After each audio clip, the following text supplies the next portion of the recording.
All right, welcome back to Switch to Linux, and today we want to talk a little bit about this new TikTok ban and some potential dangers that I haven't seen too many people talking about, albeit I can't say I've sat down and watched a lot of people's thoughts. I read some of the articles, understand what's going on, and I just based on some of the other things I've seen going around the world, I think I have a few concerns. Anyone want to mention anything before we jump on into the story itself? If Um, not, we'll jump right on in. yeah, get it started. All right. So I'm going to borrow from NPR because, hey, they've been in the news lately. Yeah. so uh, I got to troll everything as much as I possibly can, right?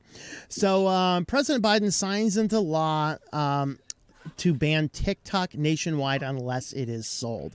So technically, it has to be sold within 9 months with a 3-month extension rider in the event there is a negotiation going.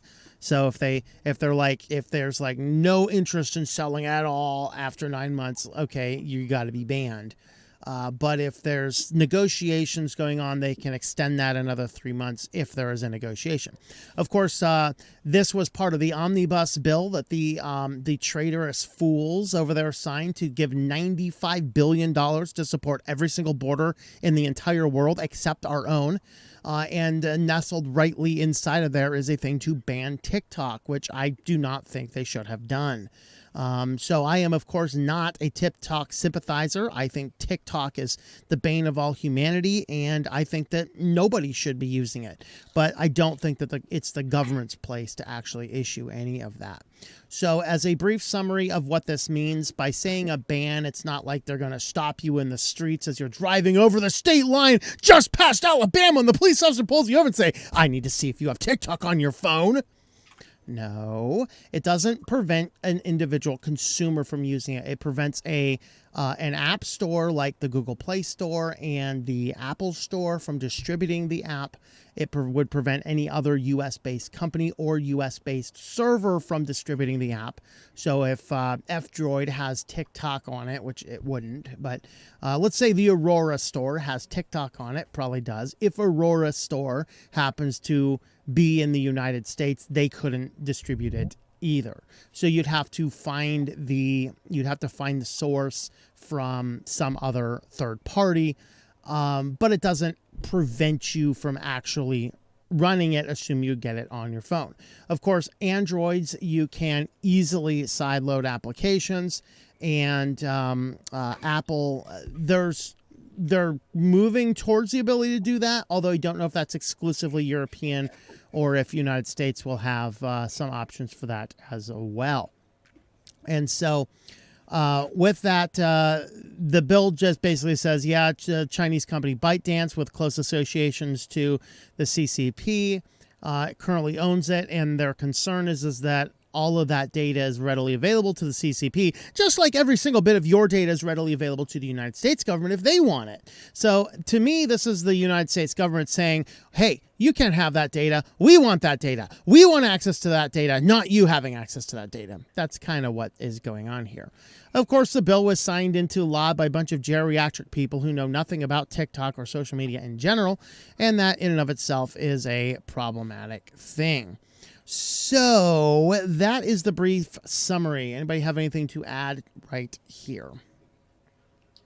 Well, I think it's really odd that they want to ban TikTok, and it shouldn't be the government's place to do something like this. I agree with you on that point. The part where TikTok is allowed to sell it in 6 months, that has an underlying motive, considering that it says in the article that 1/3, of the youth, which should probably be Gen Z and maybe some millennials, use that app to get their daily news.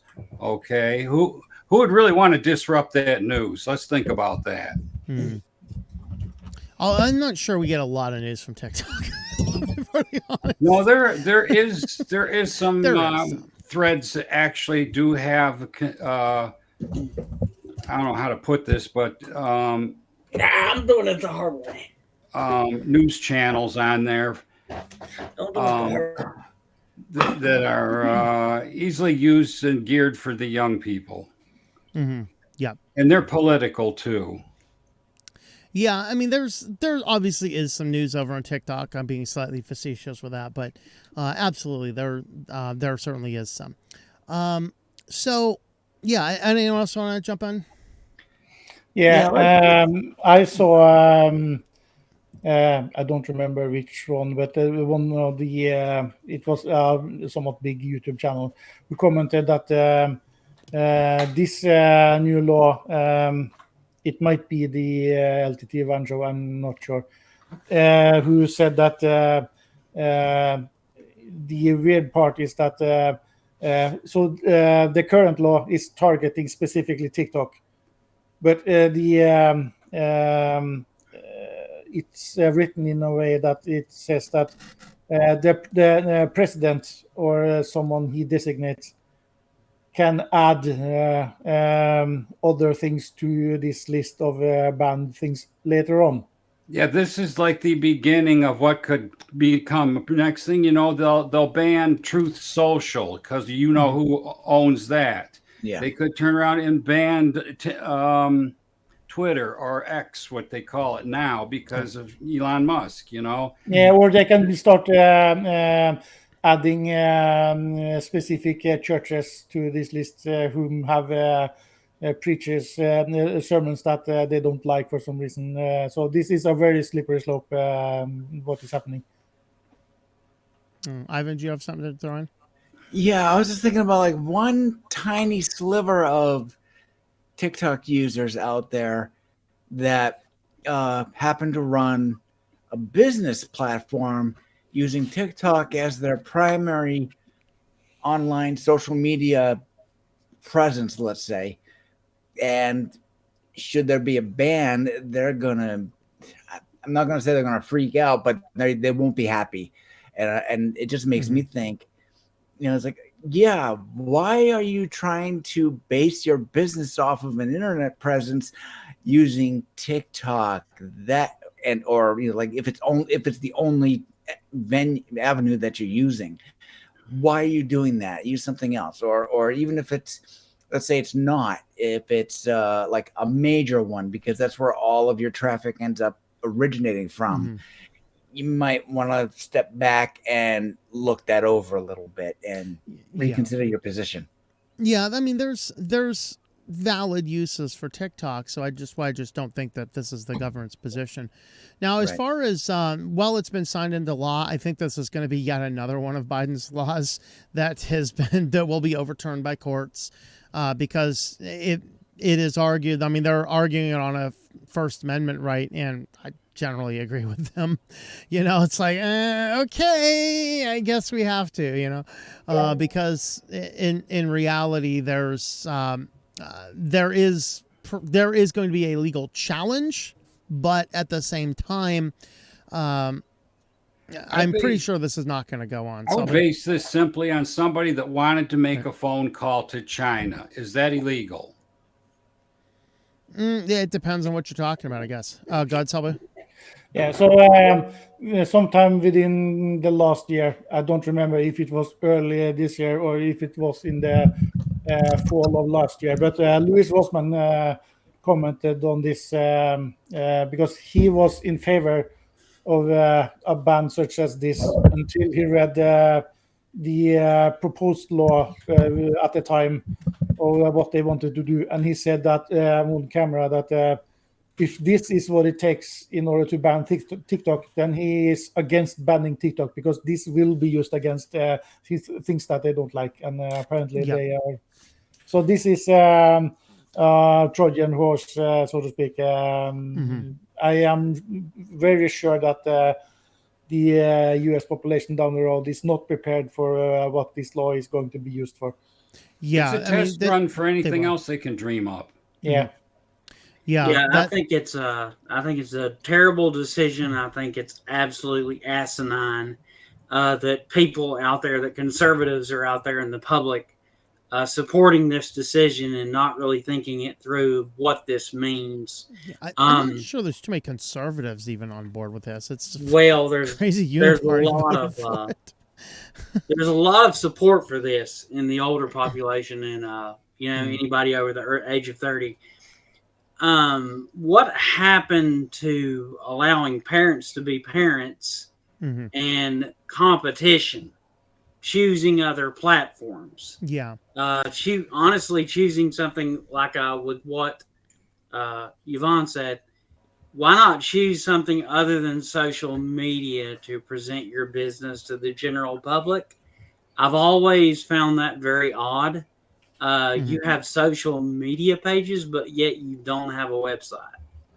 That is becoming a progressively problematic thing, especially as I travel around the country and look at different churches. That it's shocking how many churches rely explicitly on Facebook. And then you go in and they're all geriatric churches on the edge of death. They're like, nobody likes going to church anymore. Yet I go to churches, thriving intergenerational churches with children running all over the place. And the problem is that old people are on Facebook, young people aren't, by and large. There are shocking more younger people on Facebook than we think, but Facebook is generally a place for older people, not for younger people. I don't see an ending to this. For any reason, this opens up really another Pandora's box. Because for any reason at all, the government can deem you, your business or your operation, not suitable for the public and ban you for whatever reason. Yeah, and that's really the concern. So here is what I think is actually the biggest problem with this ban. The hidden danger we're going to see with this. What I want to mention that's probably not something most people are mentioning, and that is that people aren't going to stop using TikTok. So those on Android are going to have the options to sideload the app because Android openly allows for that. Is it on F-Droid? No, it's not, because it's a completely closed source proprietary application. F-Droid only does fully open source applications. They audit the code and then compile the application themselves before distributing it.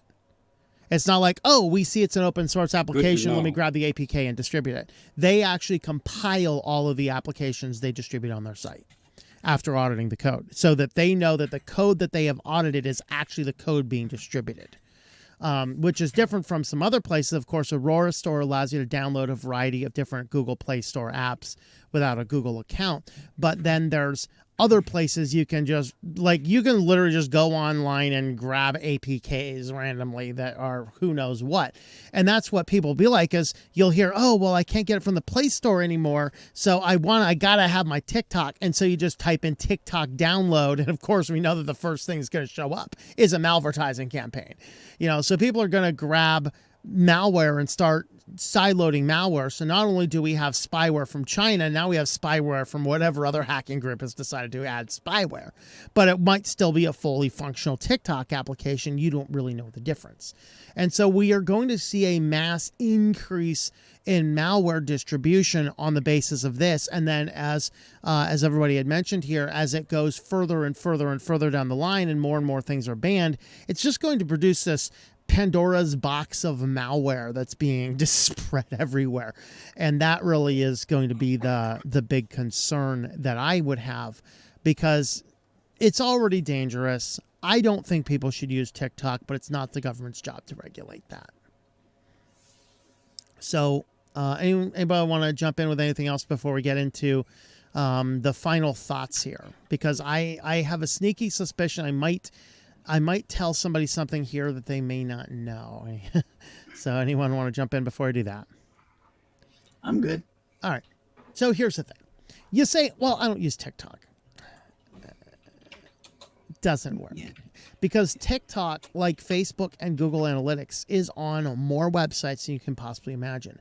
TikTok, whether or not you have an account, is still following you around the internet. They're doing it.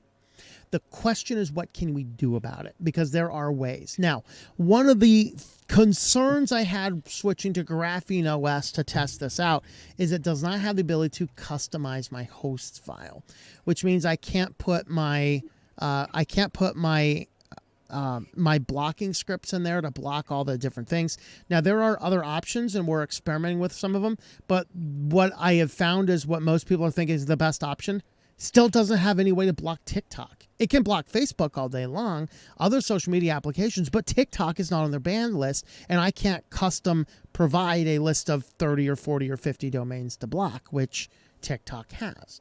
But if you have ways you can run things like Privacy Badger should block most of those, a host file or some other form of custom DNS explicitly designed to block TikTok out will do that.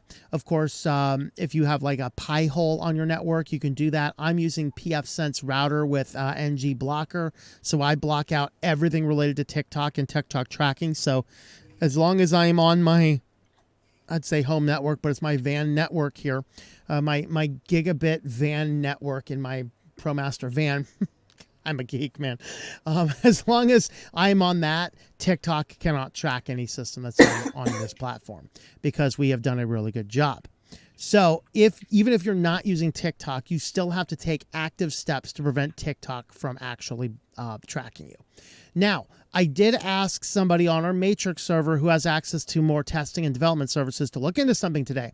If you are a TikTok user, if you are a TikTok user and you're using the app, be aware that even if you're doing something on your Android phone or iPhone to prevent, basically to block trackers, like if you're using a custom DNS or some other VPN or something else to block trackers, TikTok is still able to track you entirely because the TikTok app is actually using DNS over HTTPS, which is the best way to for any app to get around anything you're trying to do to block trackers.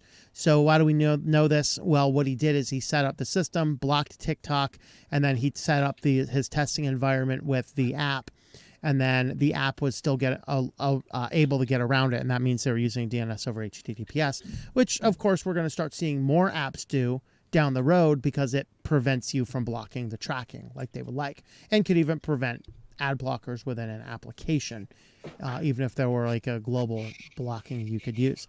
So even if you don't use TikTok, you are still being tracked by them unless you've taken specific steps to do that. And I do have a video about that, so I'll link that in the description of the video here. So that is the biggest dangers and what we can do. Anybody else have anything else we'd like to add about that? You're saying that TikTok actually is tracking people. What kind of information are they able to collect and send back home? They can pretty much collect any type of information that anything that like Facebook or Google Analytics is able to do, which is an insane amount of information. So I have told this story before. I do have to do some Facebook and some Google things with some of my clients. And when we were doing a shopping store running Google ads, we could actually, if somebody purchased something from the store and they clicked through our store to an ad, their sale would link to their advertiser ID number, which otherwise we don't know who that person is, but we can click that advertiser ID number and see everywhere else they've been on the internet. But if they've placed an order through our store, we have their name and their address and their phone number and their email and everything else they've given us directly linked to that inside the Google Analytics dashboard, which is the GA4 dashboard they've been pushing on everybody, which is why a lot of companies like Steam OS, for example, or not Steam OS, the Steam application moved away from Google Analytics because of this. It was just too privacy violating. And so utilizing the exact same technology, it's a tracker pixel. Pixel do? Does it get into your computer and say, send me all your crap? Yeah, it loads. Now the name is a pixel, and the origin of the pixel is it used to be a 1 pixel PNG file, which was like fractions of a byte, like a byte, a byte or two. And the smallest file you could possibly get.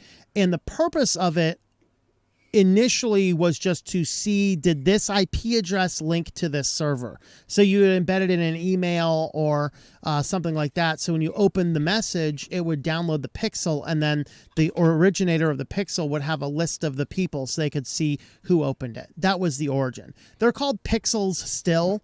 Facebook, Google, and TikTok are the big ones having these. They're still called pixels, although now they are complicated session replay JavaScript libraries. And so when you load a website that has that on it, so any website that is collecting data for a TikTok dashboard, they're collecting this file, it's executing on your system, and it basically does like super cookie type stuff. It's going to, it could do session replay. It could do, which means that it's doing key logging stuff. It's recording where your mouse goes. It's looking at the clicks. It's taking your screen dimensions. It's looking at your browser. It's looking at your operating system, all this type of stuff, and sending all that stuff back attached to the advertiser ID, either that is embedded by the system, thank you Microsoft, or some other just a random string that they can use. And then as you visit further sites, it keeps working in the background unless you have cleared the data off of your site. Now, this is the basis by which we covered in the news, I think last week, the health insurance company, I forget which one it was, settled an FTC lawsuit because effectively having those tracking pixels on the logged in portion of the website exposed the specific health information about people using that particular service to the advertisers. And in fact, there's another one on the same thread for the weekly news roundup this week. I haven't read the article yet, so I forget exactly what it is. But it's in my notes where, yes, another company also had to end up paying a lot of money because they also had these tracking pixels on areas with sensitive data. So these things can do everything, and they're just on the internet. The only recourse you can have is to block them in your network. Well, my questions bring me back to a full circle to number one.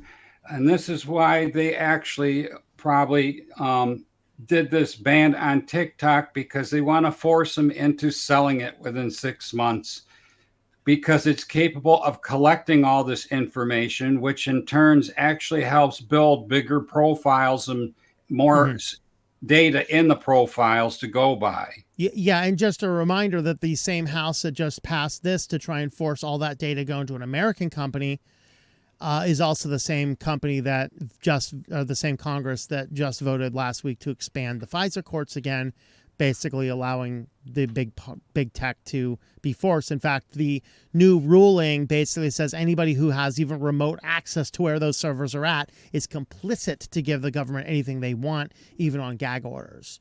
And so it raises a lot of concerns that, trying to force all of this popular app onto U.S. servers gives the United States government the access to the data instead of China the access to the data. So for clarity, I don't think China should be collecting the data, but I don't think the United States should either. And this is also why I actively block Meta products.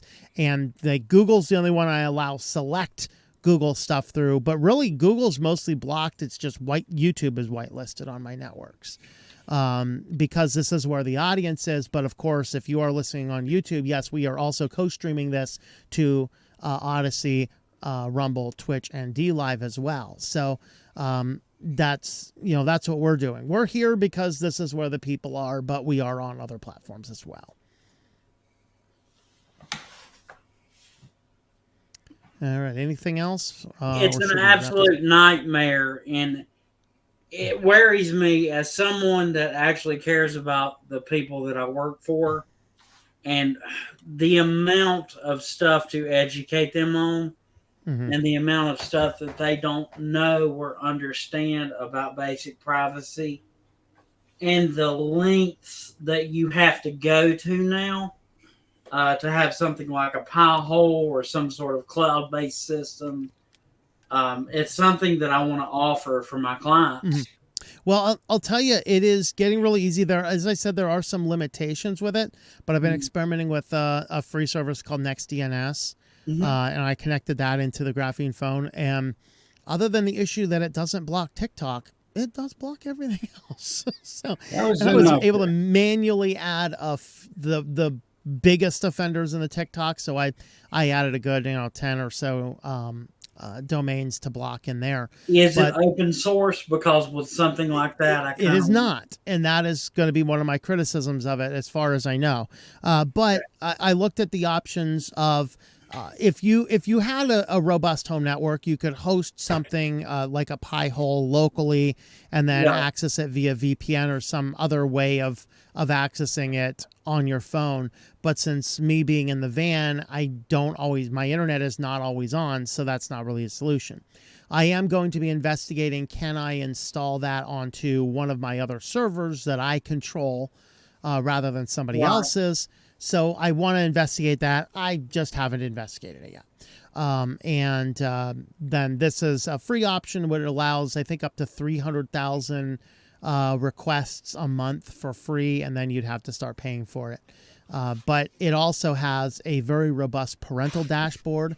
So you could literally, you could use this. You can set it up. You can set up very, very good parental controls for internet access, including timing. Like, yes, my kids are allowed on TikTok from 3 o'clock to 6 o'clock, and that's it. And you could set it up in that way and then link that DNS into your router, and all of your DNS requests go through that. So that would allow you to have more control over it. Now, it is a company, so I have not yet looked into, how private are they and where do they sit on all that. It's just a service that, as we were discussing the graphene issue and the limitation of graphene does not allow me to modify my host files, NextDNS came up as one of the best solutions. So I'm simply testing it and seeing how it works. But I'll do that full look before we talk about it in full detail. I will definitely look into that in my own time, and probably tonight. I've got some free time tonight. I'll look into doing that potentially. You could offer other options for clients. What you could offer is you could actually just get yourself some Raspberry Pi Nanos and run just set up Pi-hole, and your services, you can go to their house and set it up for them, because Pi-hole's pretty much like you set it and you forget it, things like that. That could be something for local customers, that I could do for people that I can reach out and touch pretty easy. Yeah, that'd be a neat local service to do. All right, anything else before we wrap up here, the pre-recorded portion?